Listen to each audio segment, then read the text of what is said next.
Vivo V50 ရဲ့လူပြောနေတဲ့အချက်တွေအကြောင်းကျွန်တော်ပြောပြမယ်။ Vivo V50 ကကင်မရာပိုင်းကိုနေရာတိုင်းမှာအသုံးချလို့ရတဲ့ဖုန်းပါ။တကယ်စမ်းသုံးကြီးမှာပဲပါတဲ့ feature တွေကအတော်လေးစုံသလိုမိုက်လဲမိုက်တာကိုတွေ့ရတယ်။ဒီဖုန်းကရေဆိုခံလာမရင် IP69 rating နဲ့ပါ။ Underwater mode ဆိုတဲ့စနစ်ကဒီဖုန်းကိုရေထဲမှာပုံရိပ်လို့ရအောင်လုပ်ပေးနိုင်တယ်။ထုံးစံအတိုင်းပဲရေအောက်မှာဆိုရင် test သုံးလို့မရတော့ကလုတ်တွေကိုပဲအသုံးချရပါတယ်။စကားမစပ် Angular ဆိုတဲ့အရောင်ကရေအောက်ထဲမှာလည်းထားသားပဲဗျ။ပြီးရင်တော့ရေတွေကိုထုတ်ပေးနိုင်တဲ့စနစ်ပါဝင်တယ်။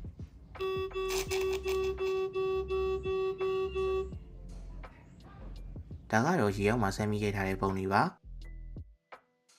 ရေထဲမှာပြီးရင်တော့ Astro Mode ဆိုတာညဘက်ကောင်းကင်ကိုဓာတ်ပွေရိုက်တဲ့အခါအသုံးဝင်တယ်ဒီစနစ်ကအချိန်တော့ပေးရပါတယ်2မိနစ်လောက်ပေါ့ Tremble လေးလိုတယ်ဒါတွေပြည့်စုံမယ်ဆိုရင်တော့ရလာတဲ့ဓာတ်ပုံတွေကအခုလိုအမိုက်စားပဲ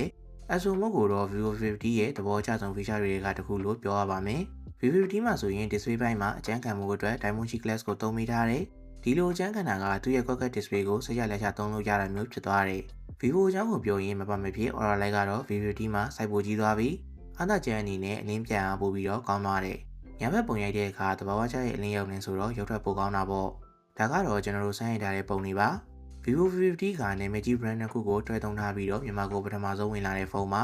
Angular Red ဆိုတဲ့အရောင်က Gucci ရဲ့နာမည်ကြီးအရောင်လို့သိရတယ်။နောက်တစ်ခုကကင်မရာပိုင်းမှာ size နဲ့ပူးပေါင်းထားတယ်။ size နဲ့ပူးပေါင်းထားတာဘာတွေထူးခြားသွားလဲဆိုရင်ကင်မရာပိုင်းကို flagship ဖုန်းတစ်လုံးကြီးပါကျန်းသွားစေတယ်။ size နဲ့ပိုခဲအနေနဲ့ဆိုရင်9မျိုးထိပါဝင်တယ်။ဆိုတော့ပေါ်တဲ့ပုံတွေရိုက်တဲ့အချိန်မှာအခြားမင်းတွေထက်ပိုသာသွားတဲ့စနစ်တွေကိုအသုံးချလို့ရသွားတယ်။အခုလိုလမ်းခေတ်3မျိုးဖြစ်တဲ့23 35 50mm ပါတာကလည်းပုံရိုက်တဲ့အခါမှာပိုပြီးတော့အသုံးဝင်တယ်။အခုစမ်းရထားတဲ့ပုံတွေကိုပဲကြည့်လိုက်ဒီလိုအမိုက်စားပိုခဲဖက်အစုံသုံးလို့ရတာ size နဲ့ပူပေါင်းထားတဲ့ Vivo ဖုန်းတွေမှာပဲတွေ့ရတာပါ။ကင်မရာပိုင်းကိုဒီလောက်ညွှန်းနေတာ hardware ပိုင်းကတော့ဘယ်လိုလဲဆိုရင်ပါသမျှကင်မရာတွေက50 megapixel တွေပဲ။ကင်မရာ ring ကလည်း flagship ဖြစ်တဲ့ X900 Pro ကလိုပဲ diamond button နဲ့ဖြစ်သွားသေးတယ်။နောက်တစ်ခုကလက်ထဲကန်ရတဲ့ hand feeling ကလည်းအတော်လေးကိုကောင်းလာတယ်။ Flame camera တွေခေတ်ပြန်စားလာတဲ့အချိန်မှာ Vivo က trend ကိုကောင်းကောင်းနားလေတယ်။အခုလို Flame camera mode ကိုလည်းထည့်ပေးထားသေးတယ်။ပုံရိပ် frame တွေကိုလည်းအစုံရွေးနိုင်တယ်လို့ filter တွေလည်းအစုံရွေးလို့ရမယ်။ဒါအပြင် UI ကစား Flame camera လိုမျိုးအကုန်ပြောင်းသွားလို့သုံးရတာကလည်းပိုပြီးတော့မိုက်သွားတယ်။ကင်မရာပိုင်းကျတော့ဓာတ်ပုံခဏခဏရိုက်ဖြစ်မယ်ဆိုရင်အခက်မှာဖြစ်မှာပါ